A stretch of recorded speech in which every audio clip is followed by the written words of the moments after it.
dengan bagaimana pengurangan penyebaran COVID-19 itu. Karena tidak akan mungkin kita memilih mau naikin ekonomi atau mau menurunkan COVID. Harus dua-duanya berjalan secara langsung dan tentunya petani yang terjangkit atau terkonfirmasi positif. Nah, ini yang membuat mungkin produktivitas pertaniannya menjadi menurun. Nah, terkait dengan hal itu, sektor di Sijunjung sendiri memang kita... Nah, barangkali ada beberapa hal yang terlupakan karena mungkin kasusnya tidak terlalu banyak kalau untuk Sumatera Barat. Namun batas ambangnya tidak 5, 6, tetapi batas ambangnya itu 1. Jadi kalau 1 orang saja yang terkena itu sudah menjadi beban untuk masa depan. Karena sebagaimana kita ketahui bahwa kami meminta untuk membuat masker untuk 20.000 masker di seluruh Indonesia termasuk kita Sumatera Barat. Dan juga pada saat ini sedang ongoing dalam rangka menyambut Hari Batik Nasional, kita juga akan memberikan 10.000 masker untuk KBRI. Artinya terjadi pemiskinan yang berat kepada pedesaan, padahal pedesaan Sumatera Barat itu bertumpu kepada pertanian. Jadi berarti sampaikan oleh Pak Bupati tadi bahwa pertanian yang harusnya menjadi tumpuan masyarakat kita dan biasanya dalam suasana COVID bisa bertahan, tidak terdampak. Di Sumatera Barat terdampak cukup besar.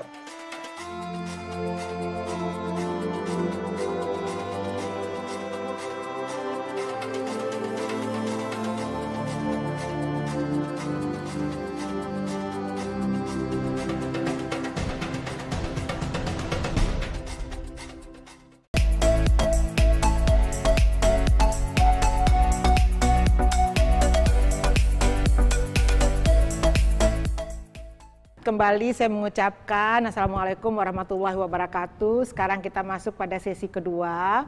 Oke, sekarang kita masuk kepada paparan Bapak Fadli Amran, Bapak Wali Kota Padang Panjang. Pak Fadli, selamat siang. Assalamualaikum. Pak Fadli, apa yang terjadi atau kondisi seperti apa sekarang ini yang terjadi di Padang Panjang?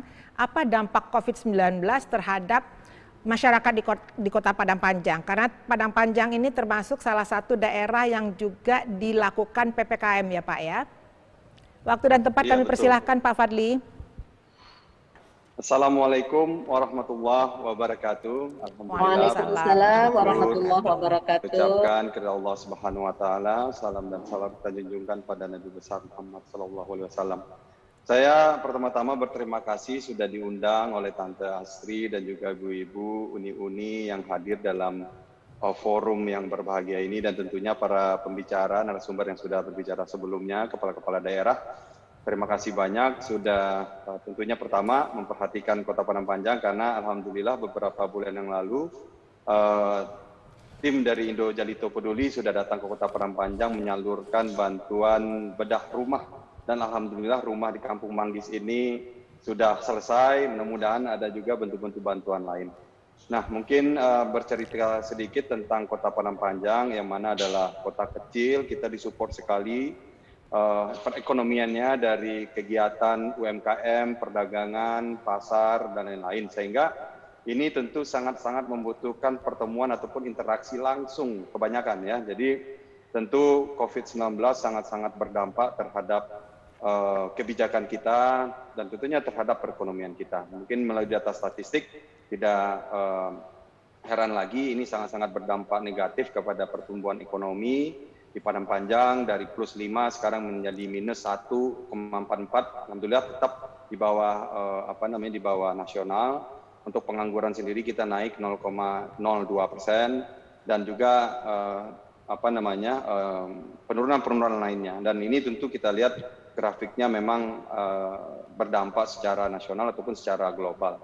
Nah, tentu apa yang sudah kami lakukan sama dengan pemerintah pusat tadi juga sudah disampaikan oleh Bapak Archandra, bantuan-bantuan baik secara langsung atau tunai ataupun bantuan-bantuan yang bisa memitigasi dampak-dampak perekonomian untuk Kota Padang Panjang sendiri. Seperti kita sudah memotong retribusi 75% untuk pasar kita selama outbreak pertama di tahun lalu, dan ketika PPKM darurat kemarin kita pun juga memotong pajak dan retribusi selama pemberlakuan PPKM itu sendiri, setidaknya untuk meringankan beban pedagang-pedagang kita, meringankan beban pasar-pasar kita yang ada di Kota Padang Panjang. Kita punya pasar sayur, kita punya pasar pusat Kota Padang Panjang yang memang salah satu yang menopang perekonomian di Kota Padang Panjang sendiri.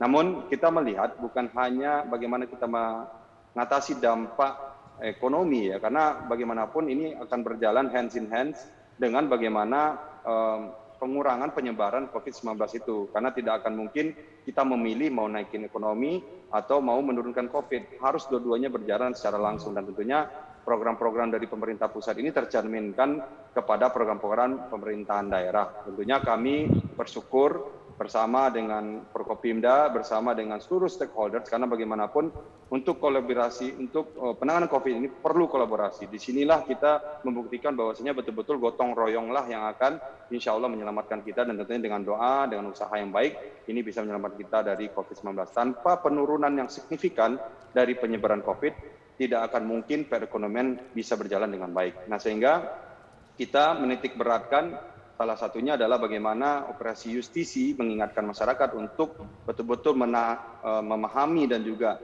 mengerti tentang pentingnya penerapan prokes. Bukan hanya penerapan prokes saja, tetapi bagaimana masyarakat memahami. Karena bagaimanapun seperti yang disampaikan oleh Bapak Dr. Hamdani, tanpa kita sebagai masyarakat ini memahami betul apa gunanya kita berjaga jarak, apa gunanya kita memakai masker, ini tidak akan mungkin grafik COVID ini akan menurun. Jadi ini yang kami lakukan beriringan dengan program-program pemerintah seperti vaksinasi. Alhamdulillah Kota Padang Panjang sudah mencapai titik hampir 50%. Kita alhamdulillah tertinggi di Sumbar dari segi persentase untuk bagaimana memvaksin masyarakat kita di seluruh lini. Dan alhamdulillah bahasa-bahasa pun yang keluar yang kita lakukan adalah bagaimana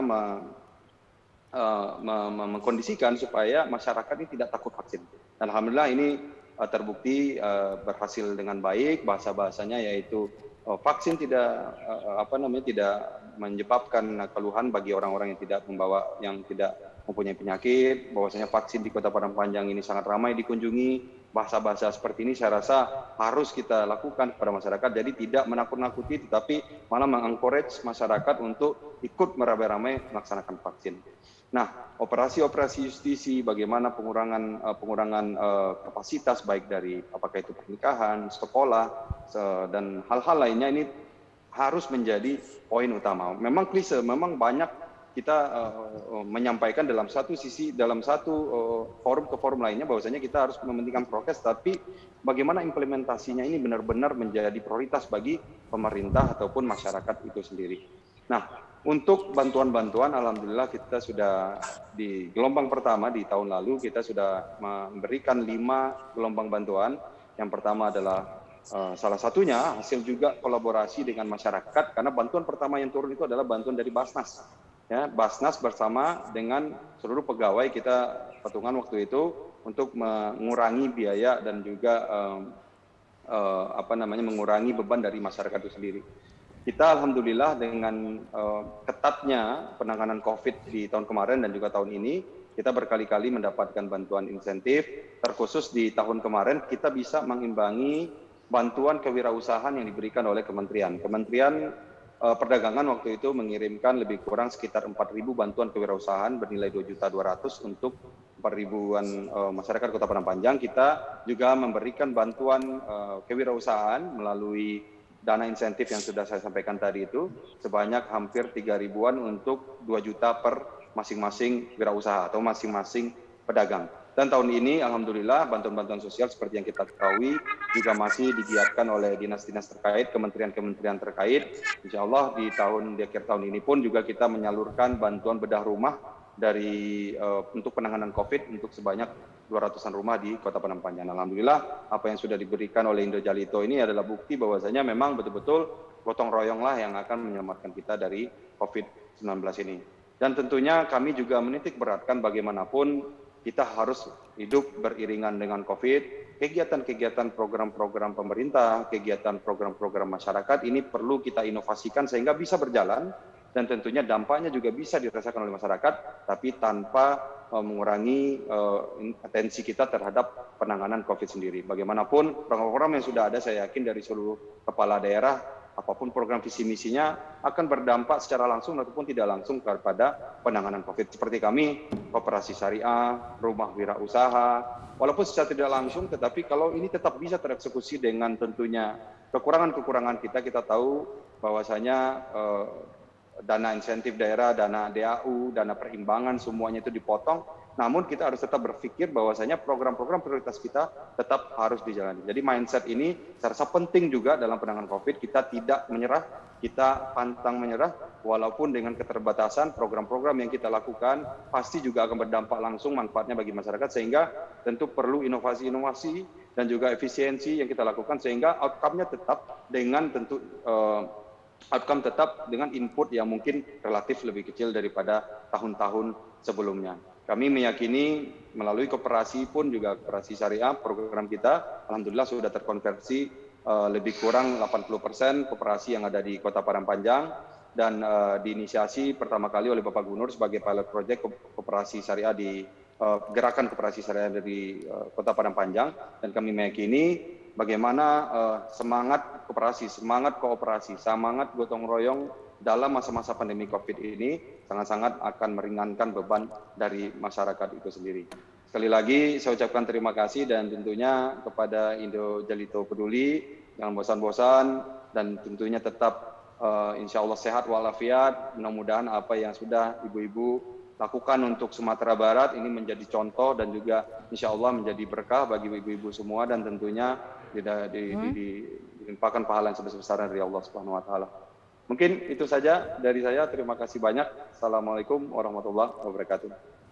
Waalaikumsalam warahmatullahi wabarakatuh. Terima kasih banyak Pak Fadli Amran, luar biasa.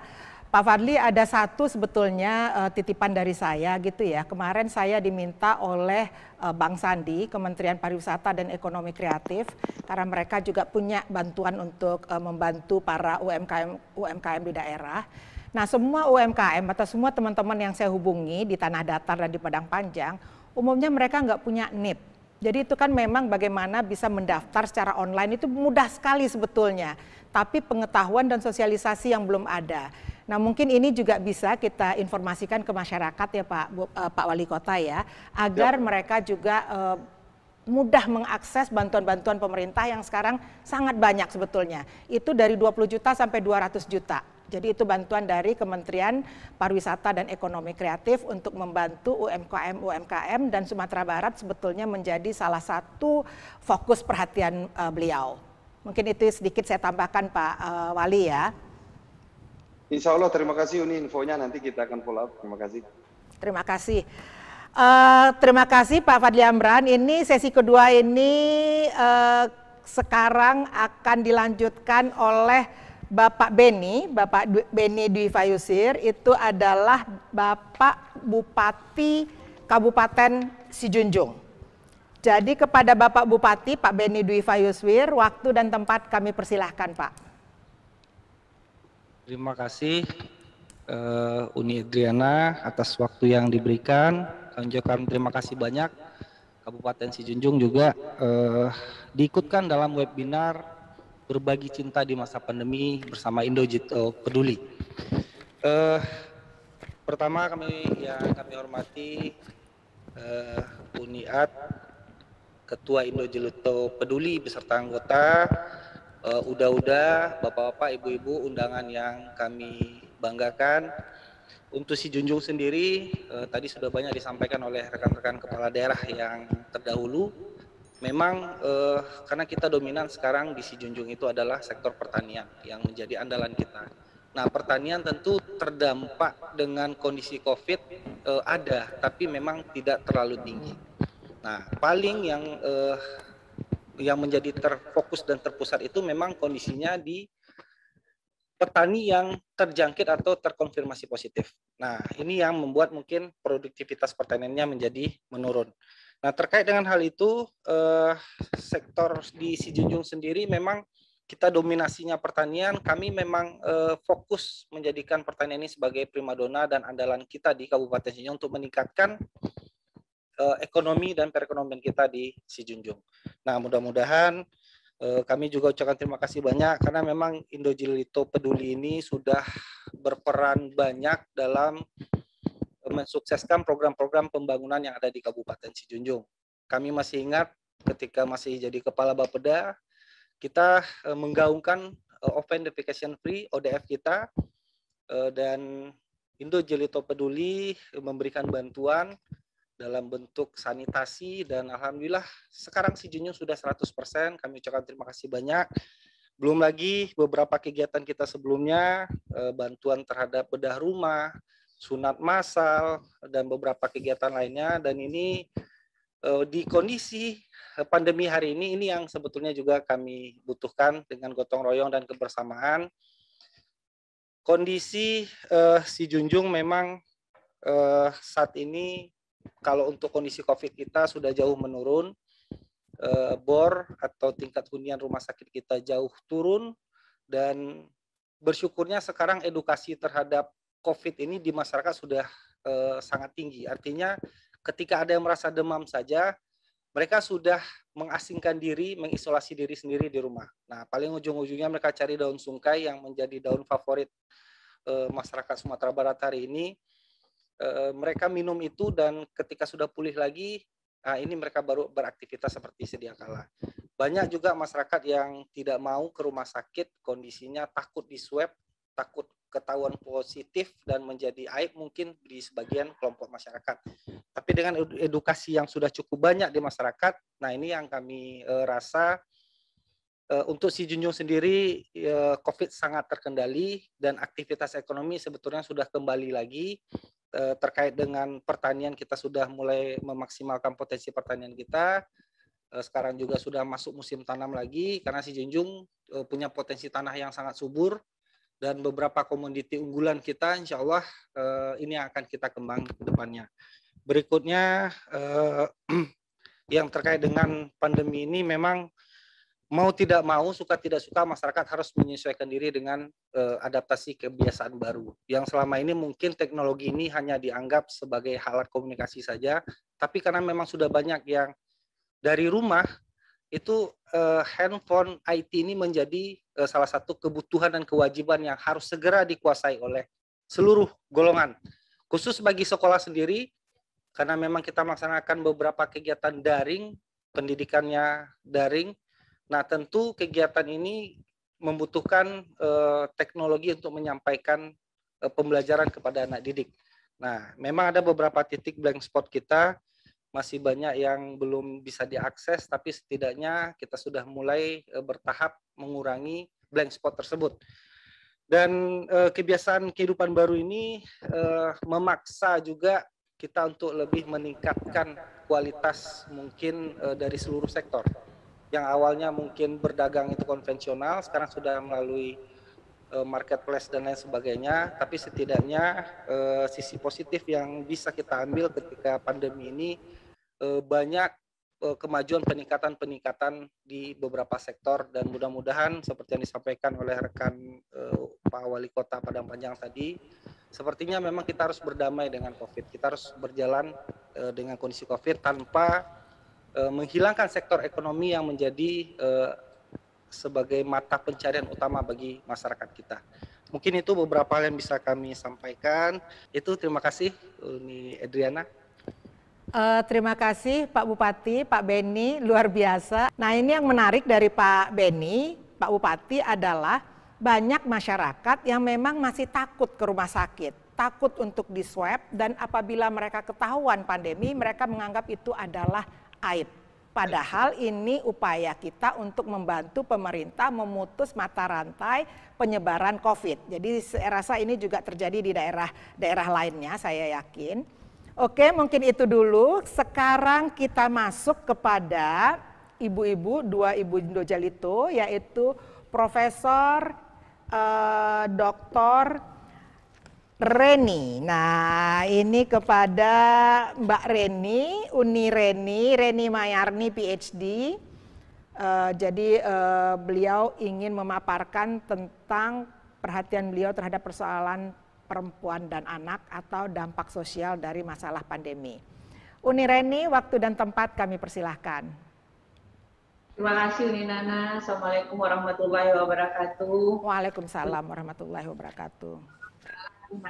Puasa yang sudah mempertemukan kita di ruang virtual ini, meskipun tidak bisa bertatap muka secara langsung, namun ini sudah bisa sedikit mengobati kerinduan kita untuk berkumpul dengan Indojalito Peduli.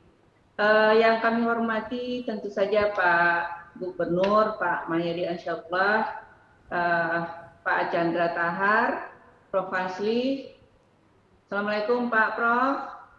Waalaikumsalam Prof. Reni. Ini menjawab pertemuan hari ini sebenarnya menjawab kegalauan saya beberapa lama sejak pandemi mulai sampai hari ini.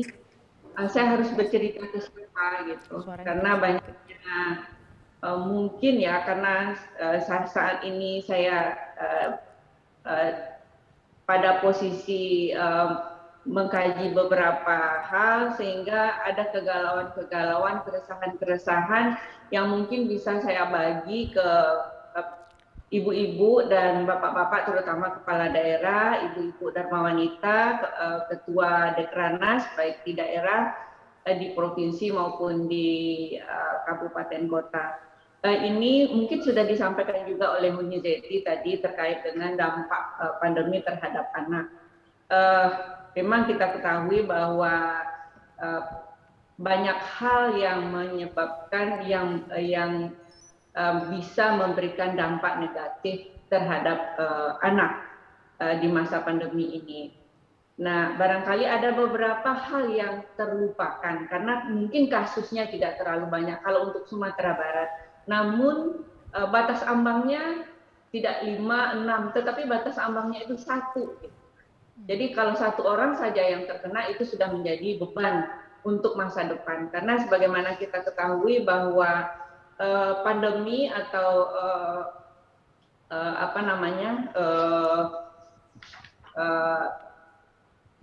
pandemi yang seperti ini sudah pernah terjadi. Kalau kita lihat ke masa lalu ya, banyak kasus yang terjadi, umpamanya apakah dampak dari wabah Black Death gitu ya pada abad ke-19. Nah itu kan merubah peradaban, cara berpikir dan modernitas. Karena waktu itu mungkin sebahagian menyangka itu adalah kutukan, tahayul gitu kan.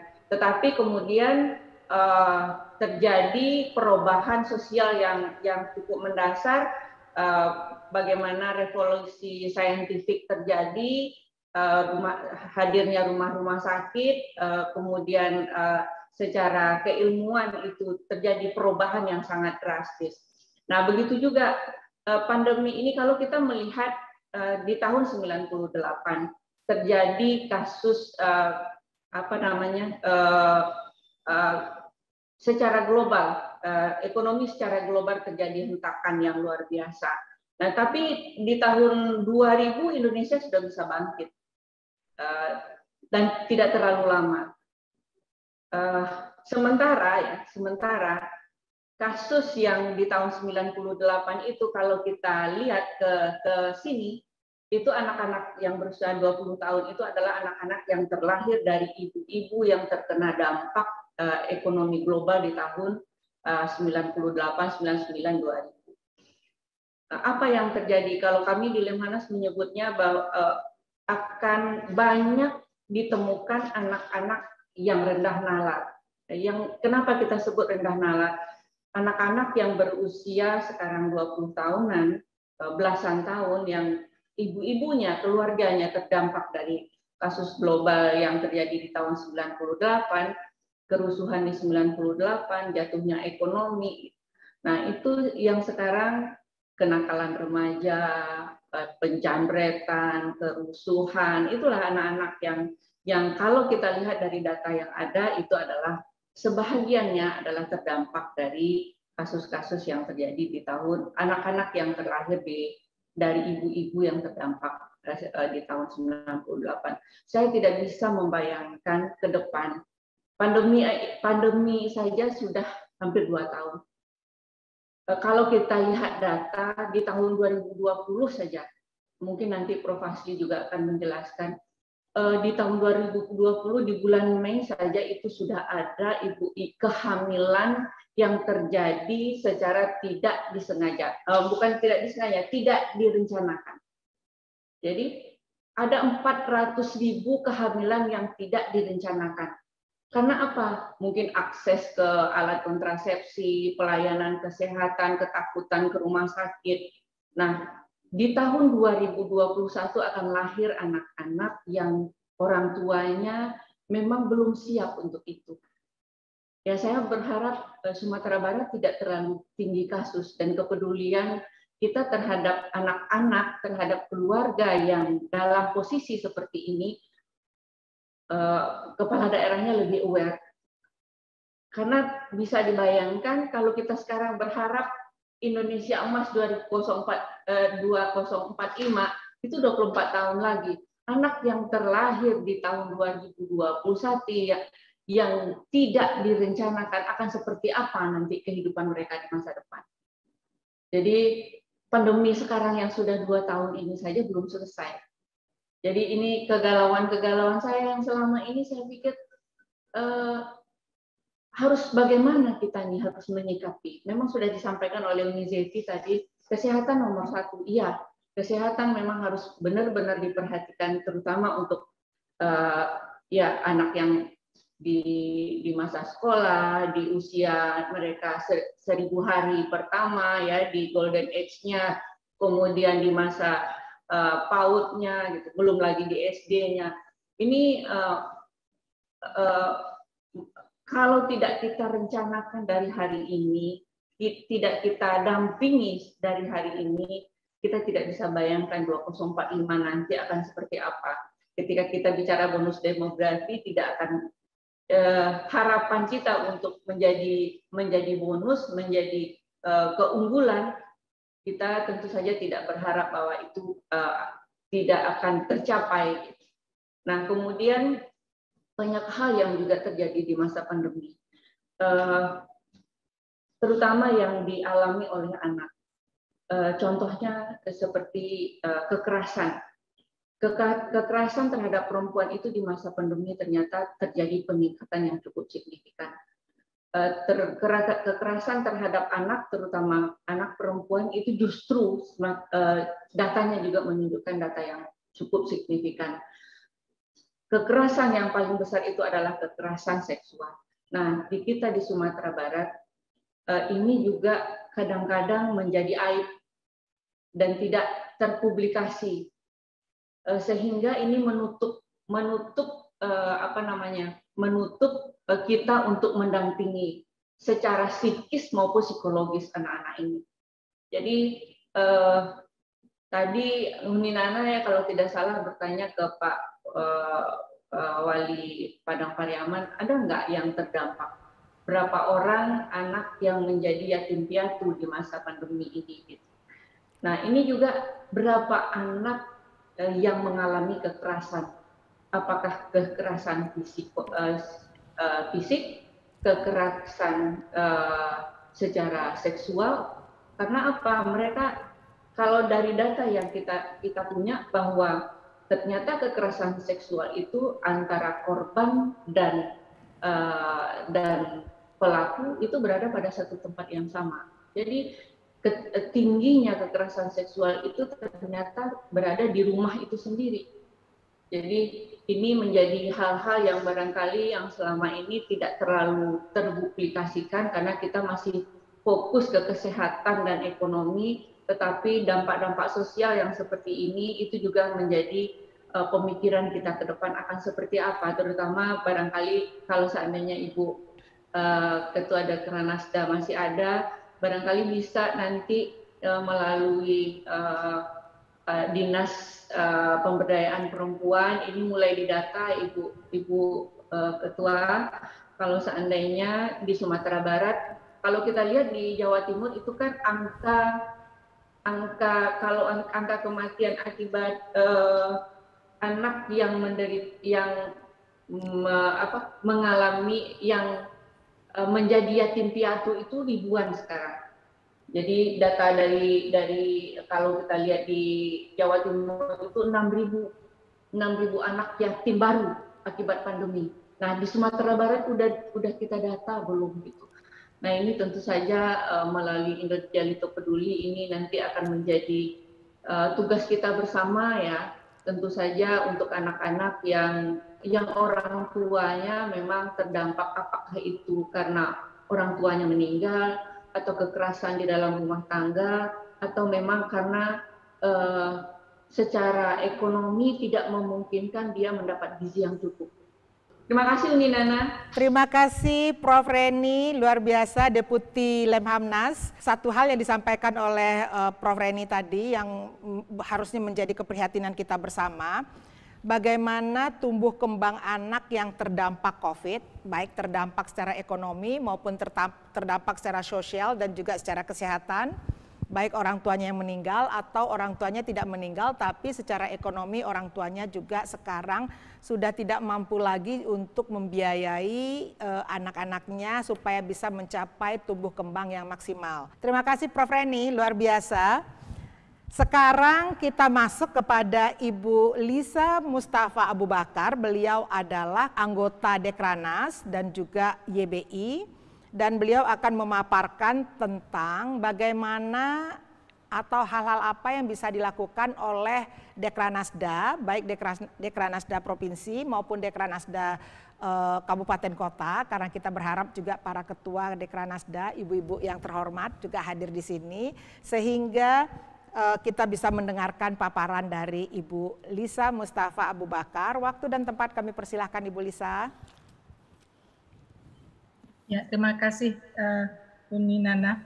Assalamualaikum warahmatullahi wabarakatuh. Waalaikumsalam warahmatullahi wabarakatuh. Yang terhormat Bapak Gubernur Sumatera Barat, Bapak Mayildi Asyarullah, Bapak Bupati Tanah Datar, Bapak Bupati Sijunjung, Bapak Bupati, Bapak Wali Kota Padang Panjang, dan Bapak Wali Kota Pariaman.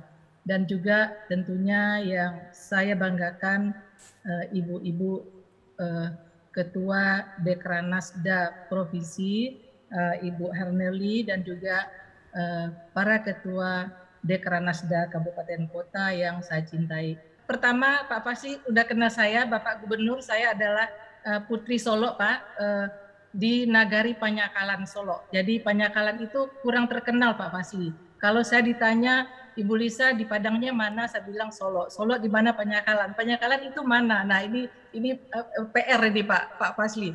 Jadi karena saya sudah lama ditarik ke Aceh mungkin Pak. Jadi sudah tapi saya tetap cinta kepada Sumatera Barat tentunya.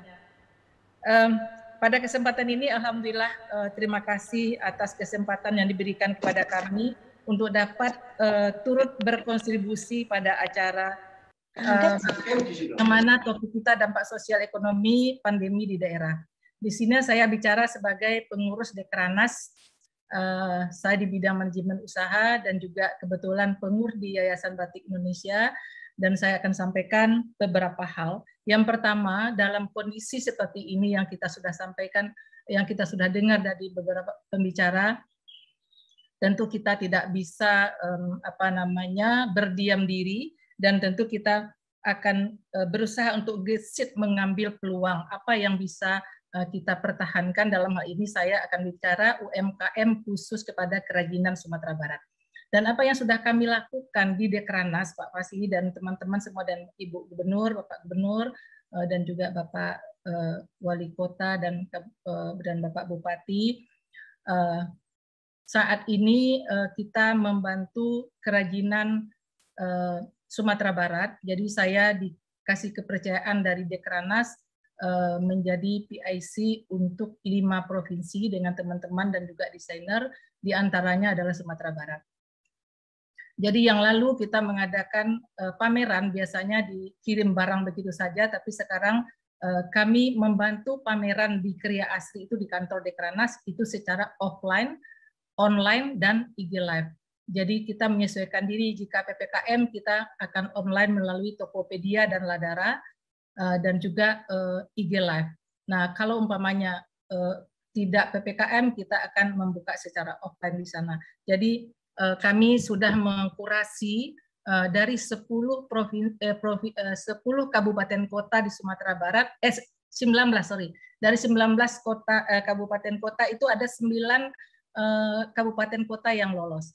Saya nggak tahu apakah 19 itu ikut semuanya dikurasi atau yang laporan ke kami ada 9 kabupaten kota yang lolos, dan itu akan mulai nanti pamerannya di bulan September ini, dan barang-barang sudah sampai di Jakarta. Nah, dalam hal penguatan pasar itu salah satu yang kami lakukan untuk Dekranas da Provinsi dan juga YBI. Kami sudah membina 11 kelompok di Sumatera Barat, termasuk ada di sini Bapak Bupati Tanah Datar Sijunjung, itu ada juga, sampai kami ke Mentawai itu ada 11 kelompok pengrajin, yang mana kami membantu karena situasi dan kondisi pandemi ini. Kami meminta untuk membuat masker untuk 20.000 masker di seluruh Indonesia, termasuk kita Sumatera Barat. Dan juga pada saat ini sedang ongoing dalam rangka menyambut Hari Batik Nasional, kita juga akan memberikan 10.000 masker untuk KBRI, 10 KBRI di dunia yang bekerja sama dengan YBI. Dan juga YBI membantu Sumatera Barat kemarin dengan 11 kelompok itu dengan membantu bahan baku katun, ya, bahan baku batik, dan mereka kita minta membuat batik dan kami bantu pemasarannya di Jakarta, dan sekarang sudah jalan dan sudah selesai dan akan berlanjut kepada September nanti. Dan mereka sudah lapor pada saya, ada yang dapat 40-an juta, ada 15 juta, 80 juta dan seterusnya, dan itu adalah suatu hal yang inovasi yang kami lakukan di YBI untuk membantu pengrajin kita di Sumatera Barat. Dan juga tentunya pasar yang cukup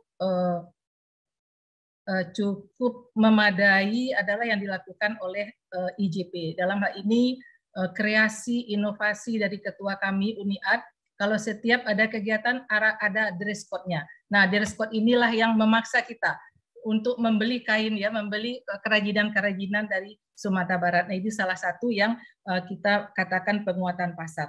Yang kedua adalah kontinuitas pendampingan dan pelatihan. Ini bagi kita Dekranas dan Dekranasda tentunya kita terus berinovasi, terus berkontribusi tetap kepada kegiatan-kegiatan ini, yang mana perajin ini adalah butuh pendampingan, butuh pelatihan, butuh perbaikan desainer, bagaimana caranya mereka bisa membuat kerajinan-kerajinan ini sesuai dengan selera pasar, juga bukan hanya selera kita di daerah. Jadi ini yang akan kami kami harapkan untuk bisa terus kita bergandengan tangan antara Dekranasda dan Dekranasda tentunya. Sedikit contoh yang kami lakukan pada saat saya dulu pernah jadi ketua Dekranasda di Aceh, itu juga kita mulai dari pelatihan kepada sampai ke produksi pemasaran di tahun 2006 sampai sekarang saya terus membantu mereka, dan alhamdulillah kerajinan itu masih ada, itu batik Aceh. Dan juga di Solo, di kampung saya sendiri, itu dananya dari bantuan teman-teman, sedekah, apakah itu sedekah, apakah itu zakat. Nah, itu juga kami buat pelatihan sampai dengan produksi dan pemasaran, dan disinilah yang besar bantuan dan kontribusi pemasaran yang dilakukan oleh Indo Jalito Peduli. Dan ini yang tadi yang kita lihat mengadakan fashion show, dan juga kita ada waktu itu kegiatan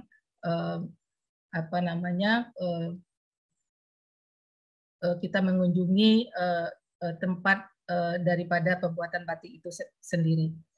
Yang ketiga adalah tentunya setelah kita continue untuk membina, continue untuk memasarkan, tentu kita butuh sinergitas dan kolaborasi. Nah, di sini yang tadi banyak sekali pemangku kepentingan yang hadir di sini. Mudah-mudahan apa yang sudah dipaparkan tadi, apakah itu UMKM, apakah itu akibat dari anak-anak yatim di masa pandemi ini, ekonomi dan sebagainya, dan mungkin itu mudah-mudahan akan bisa kita sinergikan dengan masing-masing dari kita ini, baik dari Pemdanya sendiri maupun dari kita anggota-anggota IJP di masing-masing kita yang bicara pada sore hari ini.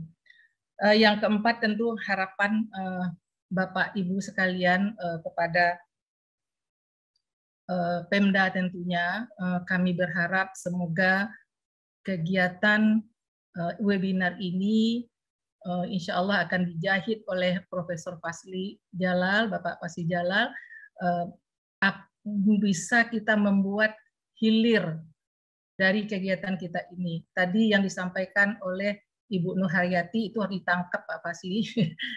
Jadi itu harus kita tangkap. Jadi memang banyak Pak yang itu tadi disampaikan bahwa kontinuitas kita ini. Jadi bisa hanya merencanakan dan melaksanakan itu pasti bisa, tapi untuk berlanjutnya itu pendampingan kepada result itu biasanya kelemahan kita Pak. Jadi mungkin kita yang ada di sini saya rasa sudah pada hebat-hebat, saya hanya bicara di sini sebagai yang bisa membantu tentunya dari pusat Dekranas, membantu khusus kepada kerajinan kita di Sumatera Barat. Jadi mudah-mudahan apa yang kita bicarakan tadi, apa yang saya sampaikan, yang sudah dilakukan sekarang, bagaimana Dekranas dan Yayasan Batik Indonesia itu khusus untuk batik, dan sekarang juga sudah kita juga Sumatera Barat juga sudah banyak yang memproduksi batik, ini perlu perhatian dari kita. Dan juga kita yang utama kita sekarang adalah tenun Bapak. Jadi Bapak Ibu, tenun ini mungkin nanti kita akan perlu diversifikasi atau inovasi dari Ibu Gubernur, Ibu Bupati dan Wali Kota tentunya. Jangan kita hanya membuat songket saja, mungkin kita sekarang juga akan mengusulkan juga kepada Dekranasda lainnya yang tenun itu bisa dibuat untuk pakaian. Jadi yang bisa bahan yang lembut, yang bisa dikombin dengan batik untuk bisa fashion. Jadi yang bisa kita lakukan, ya. Ya, oke. Jadi itu harapan. Jadi terima kasih. Saya memang dari ujung ya Bu ya. Jadi banyak hal memang, tapi kita akan kita ini kan nanti kita jahit ya. Kita akan berbicara lagi untuk lebih lanjut apa yang bisa kita bantu di masing-masing kita. Demikian, wabillahi taufiq wal hidayah. Assalamualaikum warahmatullahi wabarakatuh. Waalaikumsalam warahmatullahi wabarakatuh. Luar biasa, terima kasih Ibu Lisa. Oke, Prof. Fasli, sekarang waktu dan tempat kami persilahkan. Memang tidak mudah, ini pekerjaan yang sulit untuk menjahit dari 10 orang pembicara, Prof. Fasli ya. Tanpa memperpanjang waktu dan tempat kami persilahkan. Terima kasih Bu Ad. Bismillahirrahmanirrahim. Assalamualaikum warahmatullahi wabarakatuh. Waalaikumsalam. Alhamdulillahilladzi hadana lihadza wa ma kunna linahtadiya laula an hadanallah.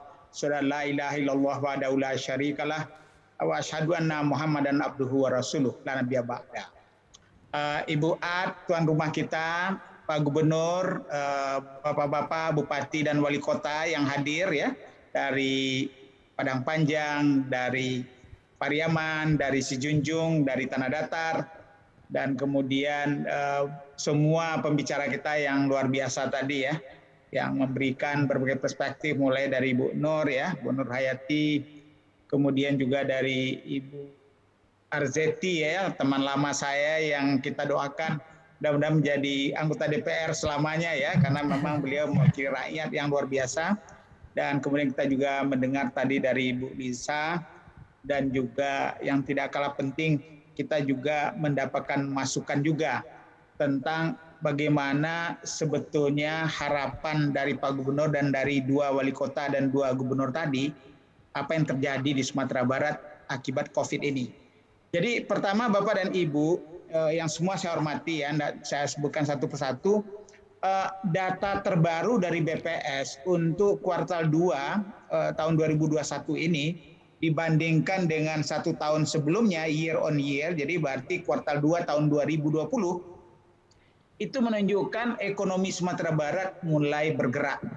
Pertumbuhan ekonomi kita kalau kita bandingkan 2021 dengan 2020 itu naik 5,76%.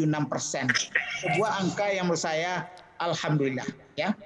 Walaupun ini disebabkan terutama oleh ekspor CPO kita, minyak sawit kita harganya naik, jumlahnya membesar, dan ini langsung dibeli oleh negara-negara yang sudah mulai recover ekonominya, termasuk Cina.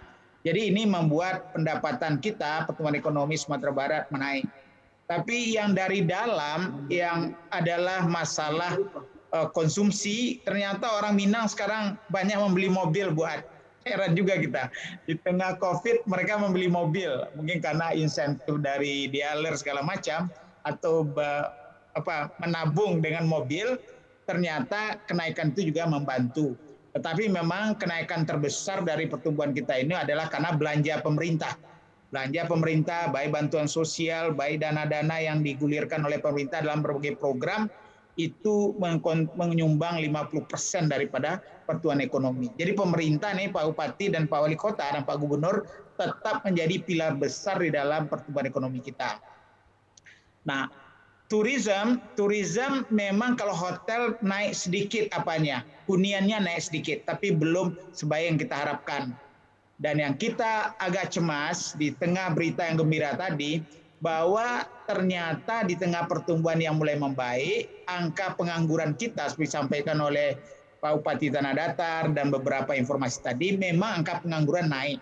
Dan desa itu naiknya lebih tinggi. Jadi desa sekarang hampir 8%, kemudian di kota sekitar 5,5%. Artinya terjadi pemiskinan yang berat kepada pedesaan, padahal pedesaan Sumatera Barat itu bertumpu kepada pertanian. Jadi berarti disampaikan oleh Pak Bupati tadi bahwa pertanian yang harusnya menjadi tumpuan masyarakat kita dan biasanya dalam suasana COVID bisa bertahan, tidak terdampak. Di Sumatera Barat terdampak cukup besar. Dan ini juga yang tadi disampaikan oleh para pembicara, betapa pendapatan mereka menurun, produk mereka tidak bisa dijual, mereka hari kerjanya terganggu, baik karena COVID langsung, maupun karena tidak bisa lagi berinteraksi dengan orang lain, ya, karena PPKM dan seterusnya. Jadi pertanian adalah tantangan kita yang cukup besar.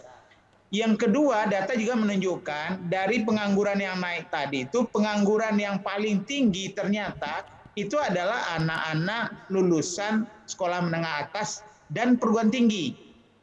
Nah, ini mencemaskan. Mereka disekolahkan, dijualkan sawah, dijualkan kerbau untuk biaya mereka. Ternyata sudah tamat, mereka menganggur dan angkanya makin mencemaskan. Jadi itu menjadi pertanyaan bagi kita, kemana para lulusan kita itu? Cukup ramahkah sistem ekonomi kita, lingkungan kita, kebijakan kita menyambut mereka? Dengan ilmu yang sudah mereka miliki, kompetensi yang mereka punyai, bisa dia menggunakan ilmu itu untuk membuka lapangan kerja bagi dirinya sebagai entrepreneur atau bekerja di sektor-sektor lain yang produktif, ya. Nah, karena itu mulai dari Pak Chandra tadi sampai yang terakhir Ibu Lisa, saya menyarankan begini pertama, ini adalah gerakan yang menurut saya sangat bagus, ya. Indojelito yang selama ini sudah bergerak banyak membantu masyarakat, track record-nya udah sangat diakui dan trusted, ya, dipercaya orang, baik orang yang mau menerima dukungan Indojelito maupun orang yang mau menyalurkan dukungan kepada Indojelito, itu adalah modal yang luar biasa. Jadi ini adalah sebuah posisi yang tidak banyak orang punya, Bu Ad. Jadi untuk itu kita ucapkan selamat pada Bu Ad dan semua jajaran Indojelito peduli, ya. Jadi kalau kurang-kurang pedulinya anggap aja selalu Indojelito peduli gitu, ya. Nah, alangkah baik kalau Bu Ad maju selangkah lagi menjadi perekat dari siapa? Tadi kita sudah mendengar di mana masalahnya. dari Pak Bupati, dari Wali Kota, dari Pak Gubernur, dari para pemakalah kita sudah tergambar. Dan sudah ada juga beberapa langkah-langkah yang sudah dilakukan atau yang akan dilakukan. Sudah ada pendanaan atau dukungannya, tapi ada langkah-langkah yang baru direncanakan, tapi masih membutuhkan. Seperti tadi Pak Jenius minta bagaimana 89 anak-anak yang sudah siap untuk bersekolah dari keluarga miskin, tapi tidak tersedia beasiswanya, karena daerah hanya mampu 100 dari 189 pelamar tadi itu. Jadi kalau contoh-contoh konkret tadi kita agregat, kita petakan, kemudian nanti bagaimana pentahelix ini, pentahelix nih Bu Reni nanti dan dengan dukungan dari Lemhanas banyak sekali bisa berperan. Apa yang bisa diperankan oleh Pemda dalam konteks ini? Kita tahu Pemda nggak punya uang ya, dia untuk biaya operasionalnya sudah susah. Jadi jangan membayangkan akan ada uang segar dari Pemda, itu nggak mungkin. Kita bisa meminta Pemda mengkoordinasikan berbagai pihak, karena itu mereka ada orang, ada kantor, ada wibawa, ada fasilitas, fungsi koordinasi. Kemudian fungsi koordinasi itu membuat data-data lebih baik. Siapa yang isoman tapi tidak dapat makanan, bisakah makanan daripada dibeli di Padang dikirim ke sana, dikaitkan saja dana ini dengan siapa yang punya heller, dia bisa menjual berasnya, siapa yang punya ikan, dia bisa mensuplai ikannya. Memang agak repot sedikit, tapi uangnya mengalir di sana ketimbang kita mengirim beribu-ribu box yang sudah dibeli kepada vendor nasional, mungkin vendor internasional, nampaknya gampang, tapi tidak membantu sinergi antar komponen di masyarakat. Jadi kalau pendataan tadi bisa dibantu oleh Pemda, kemudian Pemda mulai menawarkan program-program apa yang dibutuhkan masyarakat, Pemda dengan dinasnya punya ahli-ahli, punya teknisi yang bisa membantu, tapi itu tidak cukup, pasti nggak cukup. Nah, siapa lagi bantuan kita? Bantuan kita yang kedua adalah perguruan tinggi.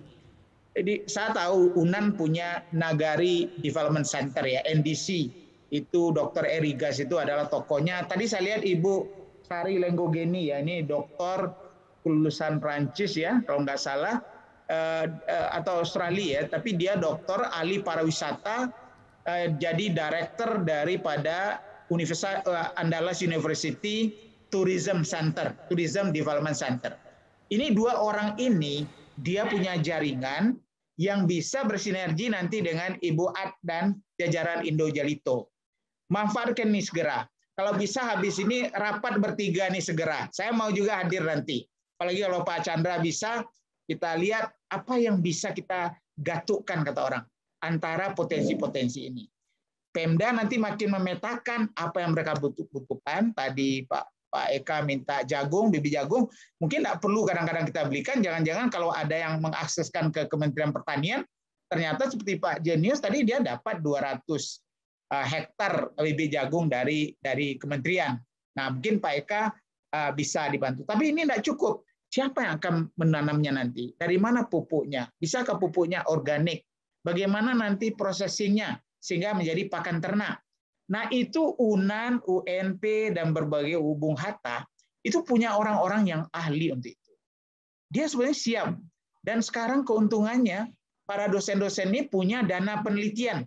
Dia tidak perlu minta ke Pemda, dia tidak perlu minta uang jalan kepada Indo Jalito, tapi dia membawa di dirinya. Ya ilmunya, ya dedikasinya, ya dana penelitian, dan yang ketiga lagi yang paling penting, dana pengabdian masyarakat. Semua dosen, saya di IRC itu minimal kita memberikan 1 paket per orang ya untuk melakukan dana pengabdian itu. Jadi kehadiran dia mendampingi petani, mengadakan pembinaan atau meningkatkan kompetensi dan segala macam, itu tidak perlu ada keluar dana dari Pemda dan tidak perlu keluar dana dari Indo Jalito, tinggal lagi sinerginya saja. Nah, sekarang ada namanya Kampus Merdeka. Ini juga peluang buat dan teman-teman semua ya. Karena mahasiswa di tahun-tahun terakhir, tahun ketiga, tahun 4, dibolehkan mengabdi 1 semester penuh di desa, magang di perusahaan-perusahaan daerah atau perusahaan-perusahaan milik masyarakat yang skalanya belum besar. 1 semester penuh, dapat 20 SKS, tidak perlu dibiayai, mereka membiayai diri sendiri, ilmunya kita maksimalkan. Nah, kalau nanti ada ahli ekonomi, ada ahli pertanian, ada ahli peternakan, dari mahasiswa didampingi oleh dosennya, turun bersama ke kelompok-kelompok yang tadi sudah disiapkan datanya oleh Pemda tadi, maka sinergi dengan perguruan tinggi ini makin membesar. Jadi Pemda siap-siap, universitas kita rayu, mereka ada yang canggih, nanti yang memetakan kebutuhannya apa yang mereka bisa dukungkan dari ekspertis kah, dari teknologi kah, atau mungkin dari jaringan yang mereka miliki. Nah, kemudian yang ketiga, sesudah tadi pemerintah, perguruan tinggi, kita juga harus kerjasama dengan yang disebut dengan filantropis ya, CSR. Tadi Ibu Bu Nurhayati sudah mengatakan, beliau sudah banyak berbuat, lebih 60 miliar ya, beliau serahkan ke bangsa ini untuk masalah COVID. Dan dia udah fokus sekarang Sumatera Barat, kami di INS Kehutanan menerima manfaat yang luar biasa dari wakaf produktif beliau. Beliau ada contoh konkret, dia tidak mau bicara banyak-banyak, tapi permintaan beliau satu aja, jaga amanah, transparan dalam kerjasama, akuntabel dalam menerima kepercayaan itu. Nah, kalau ini memang tidak banyak yang bisa, tapi bisa dipetakan oleh Pemda, dilihat oleh perguruan tinggi, kemudian perguruan tinggi karena orang itu kadang-kadang bukan karena tidak amanah, karena dia tidak tahu caranya, atau ada hal-hal tantangan baru yang mereka tidak siap untuk mengantisipasi. Jadi kalau pendampingan ini jalan oleh perguruan tinggi, maka mudah-mudahan makin banyak keberdayaan, sehingga mereka mampu menjaga amanah tadi, mereka rasanya orang Minang tidak akan ragu-ragu untuk transparan, dan karena kita orang Islam, bagi kita kan utang itu ya utang, kepercayaan itu kan dijaga. Jadi rasanya kalau tidak ada yang luar biasa, pasti mereka mau untuk mengembalikan atau menjaga agar dana itu tidak habis, bisa digulirkan atau membuat usaha mereka lebih besar. Jadi bagaimana caranya kita bekerjasama dengan Bu Nurhayati? Saya tahu banyak sekali pengusaha Minang yang kadang-kadang bertanya juga, kalau dia membantu kampung, gimana cara yang paling mudah? Dia tidak mau repot-repot. Berencana jelas, sound, visible, orangnya amanah, ada yang memonitor, dia serahkan. Tapi kalau 4 hal itu tidak terjaga, tidak akan datang-datang dia. Dia cari aja orang-orang di sekitar dia atau di daerah lain, walaupun dia sebetulnya sangat ingin membantu daerah kita ini. Nah, kemudian yang keempat tentu adalah berbagai organisasi kemasyarakatan. Mari kita ajak organisasi keagamaan, apakah Muhammadiyah, apakah yang lain gitu ya, di Sumatera banyak. Kemudian bagaimana organisasi adat, karena dampak COVID ini sebenarnya banyak sekali bisa ditangani oleh ketahanan sosial yang itu lahan utama dari pengabdian tokoh agama dan tokoh adat. Ini kadang-kadang belum kita manfaatkan. Sehingga usaha-usaha ekonomi nanti akan bisa karena tokoh-tokoh adat, tokoh-tokoh agama berada di garis terdepan memastikan masyarakat tahu benar apa itu COVID, betul-betul yakin dengan intervensi yang perlu dilakukan. Jadi karena itu ini yang harus kita rubah mindset melalui tokoh agama, tokoh adat, dan kemudian mereka ikut menghayu-hayu agar perbaikan ekonomi tadi, baik di bidang pertanian, di bidang pariwisata, UMKM tadi, itu dihangatkan oleh surau-surau, oleh masjid, oleh buya-buya, oleh tokoh adat, sehingga semua orang bahu-membahu. Dan terakhir, karena kita perlu media, dan saya tahu Indojali itu punya akses banyak pada media, mari kita ajak media dari awal buat sejak dari desain, talent scouting orang, pemetaan, kemudian siapa yang dipercaya, kemudian melaksanakan, ada best practice nanti dari contoh-contoh mereka, dan itu akan membuat orang makin percaya. Yang membantu makin percaya, yang dibantu percaya diri juga, dan kalau dia keluar dari kesulitannya, dia tentu punya niat untuk membantu yang lain. Selamat berjuang, terima kasih. Billahi taufiq wal hidayah. Wassalamualaikum warahmatullahi wabarakatuh. Kita sekarang menerapkan pentahelix seperti yang dikatakan oleh Pak Fazli Jalal, bagaimana kita sekarang ini mempertemukan atau mengkolaborasikan pemerintah, akademisi. Pak Fazli Jalal juga salah satu bagian dari akademisi, beliau adalah Rektor Universitas Yarsi. Berikutnya filantropi, Ibu Nur Hayati dari bisnis ya, filantropi bisnis, komunitas, dan tentunya juga media. Terima kasih banyak. Semoga ke depannya sinergi kita juga dengan Pak Fazli ini juga terjalin agar memang kita bisa merealisir ya Pak ya. Jadi semua ide-ide yang tadi sudah dikemukakan dan termasuk kerjasama dengan pemerintah daerah juga kita terima kasih juga bahwa pemerintah daerah sangat juga terbuka tangannya, dan juga kita berharap Dekranasda juga mendukung apa yang akan kita lakukan sehingga kita menemukan jalannya ke depan. Wabillahi taufik wal hidayah. Wassalamualaikum warahmatullahi wabarakatuh. Saya kembalikan kepada Uni Revi. Terima kasih sekali lagi untuk para narasumber kita yang sudah meluangkan waktu, di mana materinya yang sangat luar biasa, ada manfaatnya semoga untuk kita semua, terutama untuk Indo Jalito Peduli merealisasikannya, insya Allah. Baik, mungkin ada closing statement dari ketua kita, Uni Asri Asgani, selaku pemangku hajat. Mungkin Uni ada yang mau disampaikan di akhir acara? Ya, terima kasih banyak pada Pak Gubernur, Adinda Archandra, Pak Bupati Jalal, dan seluruh dan dua kepala daerah, Pak Bupati dan Pak Wali Kota yang sudah mensupport kami, ibu-ibu Minang. Sebetulnya kami ini sebetulnya perempuan-perempuan Minang yang sangat-sangat mencintai ranah Minang, sehingga kami bisa berbuat sedikit untuk ranah Minang. Moga-moga suatu saat nanti kita masih bisa bekerja sama, apalagi kita bergerak di bidang sosial, seni dan budaya. Sekali lagi terima kasih, semoga webinar kali ini bermanfaat dan kita bisa bertemu lagi di lain kesempatan. Terima kasih banyak. Assalamualaikum warahmatullahi wabarakatuh. Tayangan inspiratif Edrian